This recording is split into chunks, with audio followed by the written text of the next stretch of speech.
ધોરણ 12ના વિદ્યાર્થી મિત્રો, આજે આપણે ધોરણ 12ના ગુજરાતીમાં 17મું કાવ્ય છે પથ્થર થરથર ધ્રુજે એ કાવ્ય જોવાનું છે.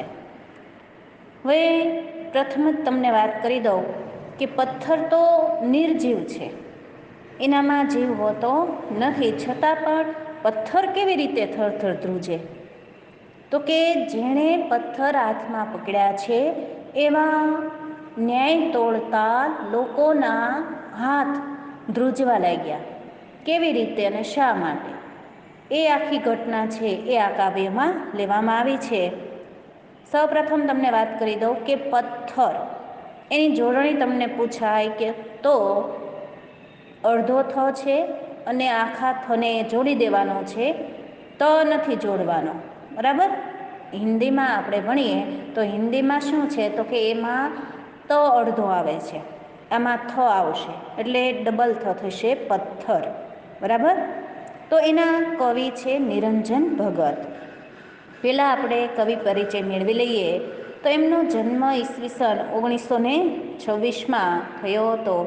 એવા નિરંજન નરહરિ ભગત છે એ અમદાવાદના વતની છે. એનું આખું નામ નિરંજન નરહરિ ભગત. વ્યવસાયે તેઓ અધ્યાપક હતા.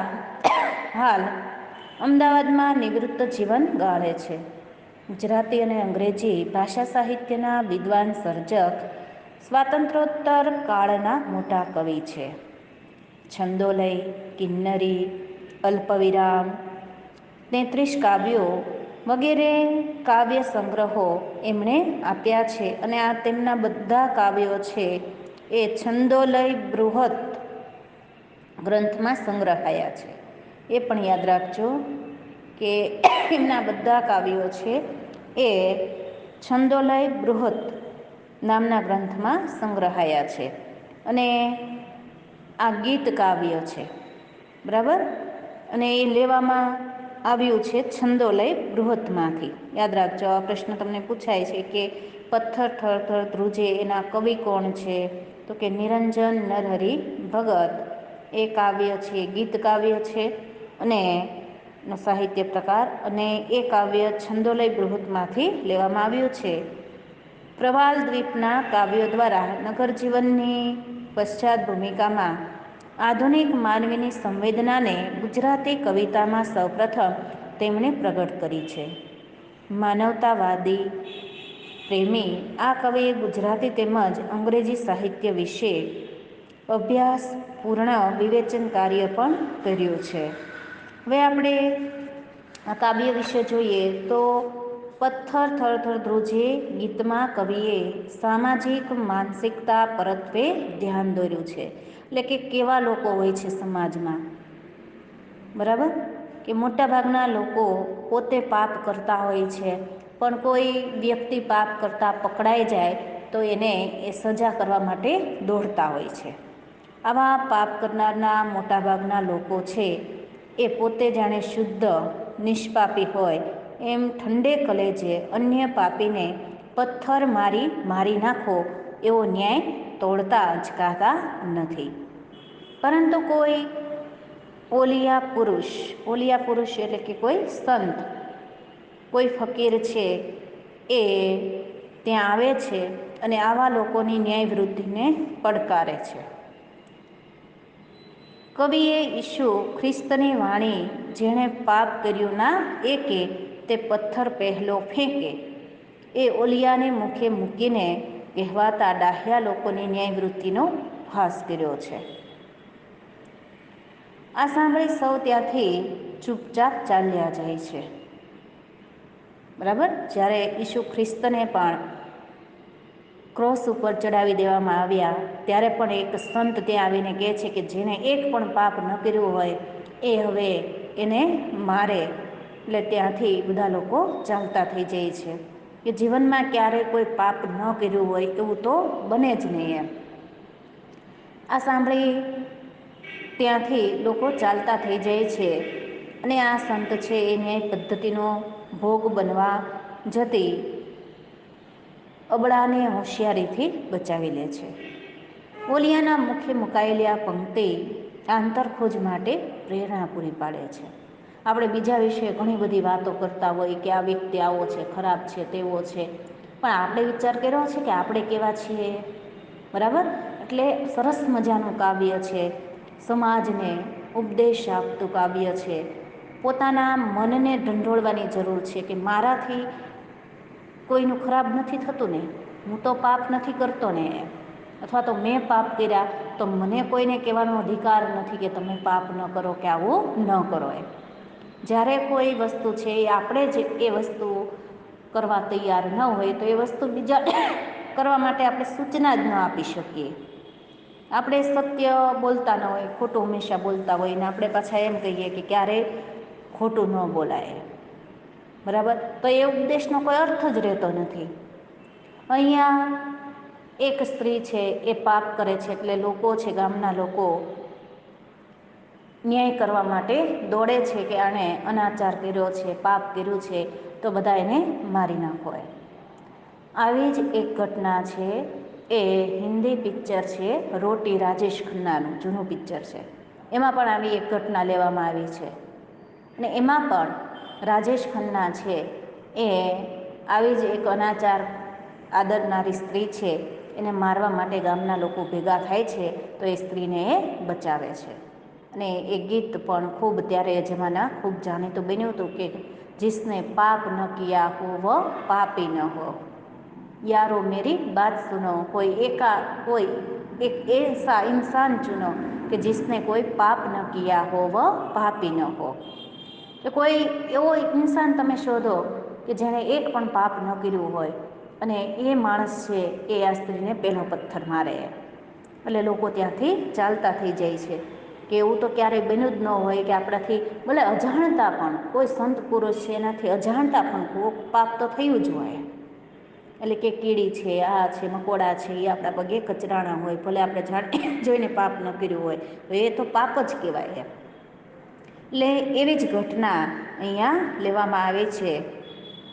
ત્યારે પેલો સંત છે એ આ સ્ત્રીને બચાવવા માટે કહે છે કે જીવનમાં કોઈ પણ માણસે કોઈ પણ પ્રકારનું પાપ ન કર્યું હોય એ માણસ આ સ્ત્રીને પહેલો પથ્થર ફેંકે. એટલે બધા એ મનમાં વિચાર કરે છે કે એવું તો ક્યારેય બન્યું જ ન હોય. એટલે ત્યાંથી લોકો ચાલતા થઈ જાય છે અને પેલો સંત છે એ સ્ત્રીને ઉગારી લે છે, એને બચાવે છે. હવે આપણે જોઈએ કે પથ્થર થર થર ધ્રુજે, હાથ હરખથી જૂઠાને જડ, પથ્થરની ત્યાં કોણ વેદના બૂજે, પથ્થર થર થર ધ્રુજે. એટલે કે પથ્થર થર થર ધ્રુજે એનો અર્થ એમ કે જેના હાથમાં પથ્થર હતા એ લોકોના હાથ ધ્રુજવા લાગ્યા. શા માટે? તો કે એ લોકો હાથમાં પથ્થર લઈને પેલી સ્ત્રીને જ્યાં મારવા જતા હતા ત્યાં પેલો સંત આવે છે અને એ કહે છે કે જેને એક પણ જીવનમાં પાપ ન કર્યું હોય એ માણસ છે એ પહેલો પથ્થર આ સ્ત્રીને મારે. એટલે બધાના હાથના પથ્થર છે એ ધ્રુજવા લાગે છે. બરાબર. કે આ પથ્થરની વેદના છે એને કોણ બુજાવે, એને કોણ દૂર કરે. બધાના હાથ છે એ જૂઠા અને જડ થઈ ગયા અને પથ્થર છે એ ત્યાં ધ્રુજવા લાગ્યો. પથ્થરની વેદનાને કોણ દૂર કરી શકે, એને કોણ બચાવી શકે. અનાચાર આચરનારી કો અબળા પર ભાગોળે. ભાગોળે એટલે કે ગોંદરું, પાદર. યાદ રાખજો વિદ્યાર્થી મિત્રો, તમને સમાનાર્થીમાં પૂછાય એવા શબ્દો છે. એટલે કે ગામને પાદરે આ બધા લોકો ભેગા થયા છે. દુરાચાર એટલે કે અધર્મ આચરનારી સ્ત્રી છે એ સ્ત્રીનો ન્યાય કરવા માટે લોકો ભેગા થયા છે. અનાચાર આચરનારી કો અબળા, અબળા એટલે કે સ્ત્રી. ગામને પાદરે બધા ભેગા થયા છે. એક ગામના ડાહ્યાજન સૌ ન્યાયની રાતે તોળે. એટલે કે અનાચાર એટલે કે કુકર્મ આચરનારી કોઈ એક નારી છે, સ્ત્રી છે, એ સ્ત્રી માટે ન્યાય કરવા માટે આ ગામના લોકો છે, કહેવાતા એમ કે ડાયા કહેવાય એવા માણસો છે, એ નિરાતે ઠંડે કલેજે ત્યાં ન્યાય તોડી રહ્યા છે કે આ ઉલટાને પથ્થર મારીને મારી નાખો. ઉલટા એટલે કે ખરાબ ચાલ ચલ ગતવાળી સ્ત્રી, એટલે કે ખરાબ જેનું ચારિત્ર હોય એવી સ્ત્રી છે એને મારી નાખો, પથ્થર મારીને. એમ આનંદથી લોકો કિલોલે કૂજે, એટલે કે આનંદથી એ લોકો કે એવું બોલી રહ્યા છે, એટલે કે હિંસક આનંદથી દેકારો કરે છે, અવાજ કરી રહ્યા છે. હિંસા કરવા માટે પણ લોકો દેકારો કરતા હોય, અવાજ કરતા હોય, તો એને કિલોલે કૂજે એવો અવાજ કરી રહ્યા હતા. એક આદમી સાવ ઓલિયો વહી રહ્યો તો વાટે, એટલે કે એવામાં તદ્દન સાવ ઓલિયો એટલે કે સંત માણસ છે એ માર્ગેથી પસાર થઈ રહ્યો હતો. એ આદમી ત્યાંથી પસાર થાય છે અને એ જોવે છે કે આ ગામના લોકો ભેગા થઈ અને આ સ્ત્રીને મારી રહ્યા છે, એટલે એ ત્યાં જાય છે. સુણી ચુકાદો ચમક્યો થંભ્યો ઉરના કોઈ ઉચાટે, એટલે કે આ ચુકાદો છે એ સાંભળે છે અને ચુકાદો એટલે કે ફેંસલો છે એ સાંભળી અને ત્યાં ઊભો રહી જાય છે. થંભવું એટલે કે ઊભું રહી જવું. એ ઉરના કોઈ ઉચાટે, એટલે કે પોતાના હૃદયમાં, ઉર એટલે હૃદય, હૃદયમાં એક ચિંતા થાય છે અને એ ત્યાં ઊભો રહી જાય છે. હાથ અને પથ્થર બંનેને જોઈ એનું દિલ દયાથી દૂજે, એટલે કે જોવે છે એક સંત પુરુષ એ રસ્તેથી પસાર થાય છે અને એ જોવે છે કે આ લોકો આ સ્ત્રીનો ન્યાય કરવા બેઠા છે અને આ સ્ત્રીને હમણાં મારી નાખશે, એટલે એના હૃદયમાં ચિંતા થાય છે કે મારે આને બચાવવી જોઈએ. હાથ અને પથ્થર બંનેને જોઈ એનું દિલ દયાથી દૂજે છે, એટલે કે દયા આવી જાય છે એના હૃદયમાં, દયા પ્રગટ થાય છે. આપણે એને સંત કહીએ છીએ કે ગમે તેવું પાપ કરે એને પણ માફ કરી દે, એ જ સાચો સંત.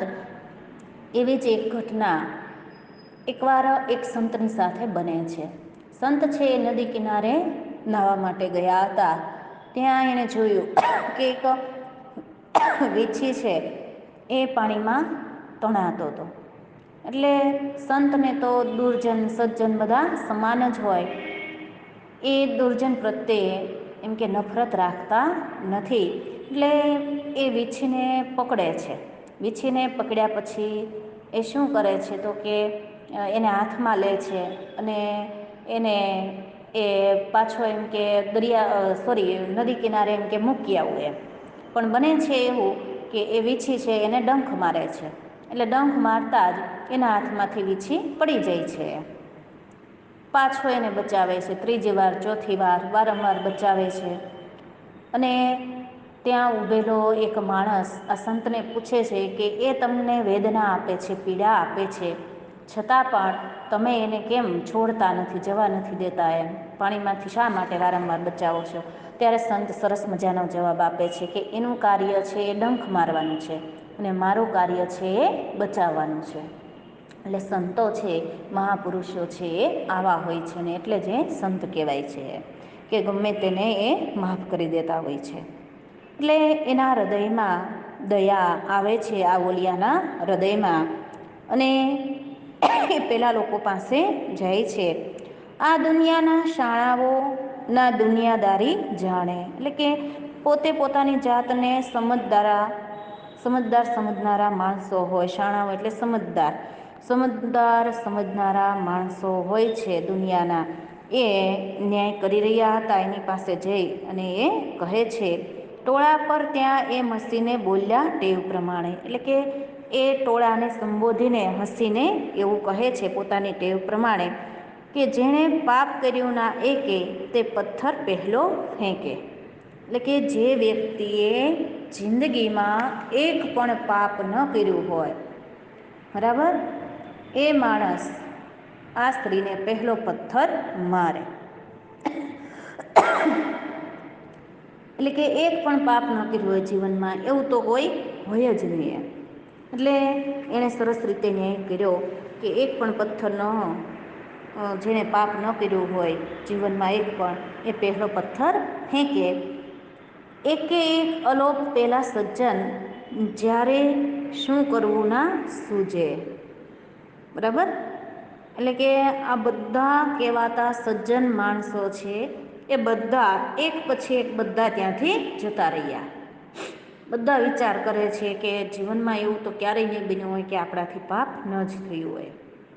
જ્યારે શું કરવું ના સૂઝે એટલે કે હવે શું કરવું એ બધાને સમજાતું નથી, સૂઝતું નથી, એટલે કે સમજાતું નથી. ત્યારે બધા ત્યાંથી એમ કે જતા રહે છે. ના સૂઝે એટલે કે ગમ ન પડવી, સમજણ ન પડવી કે હવે સમજાતું નથી. એવું તો ક્યારેય બન્યું જ નહીં હોય કે આપણે પાપ ન કર્યું હોય. કીડી મકોડાને પણ અજાણતા તો આપણે માર્યા જ હોઈએ. એટલે ત્યાંથી એક પછી એક માણસ ચાલતો થઈ જાય છે. અબળા રહીને રહ્યો ઓલિયો એનું કવિજન ગીત હજી ગુંજે. એટલે ત્યાં હવે પેલી અબળા સ્ત્રી અને પેલો સંત પુરુષ છે આ બે જ રહે છે. બીજું કોઈ હવે રહેતું નથી. અને કવિનું આ ગીત છે એ ત્યાં એમ કે હજી પણ ગુંજી રહ્યું છે. લોકોને કાંઈ સમજ ન પડી કે હવે શું કરવું. એટલે બધા લોકો ત્યાંથી ધીમે ધીમે અલોપ થઈ ગયા, ત્યાંથી જતા રહ્યા. અને એ સ્ત્રી માત્ર ત્યાં રહી અને પેલો ઓલિયો એટલે કે સંત આ બંને રહે છે. અને આ કવિનું ગીત છે એ હજી પણ ત્યાં ગુંજી રહ્યું છે. તો અહીંયા આ સરસ મજાનું કાવ્ય છે એ કવિએ સરસ રીતે સમજાવ્યું છે કે આપણે કોઈનો ન્યાય કરવા જઈએ એ પહેલાં આપણે વિચાર કરી લેવો જોઈએ કે આપણાથી તો કોઈ પાપ નથી થયું ને, અથવા તો આપણે ન્યાય કરી શકીએ એવા આપણે સજ્જન છીએ ખરા. એટલે એ આંતરસૂઝ વ્યક્તિમાં પ્રગટાવે એવું સરસ મજાનું નિરંજન ભગતનું આ કાવ્ય છે.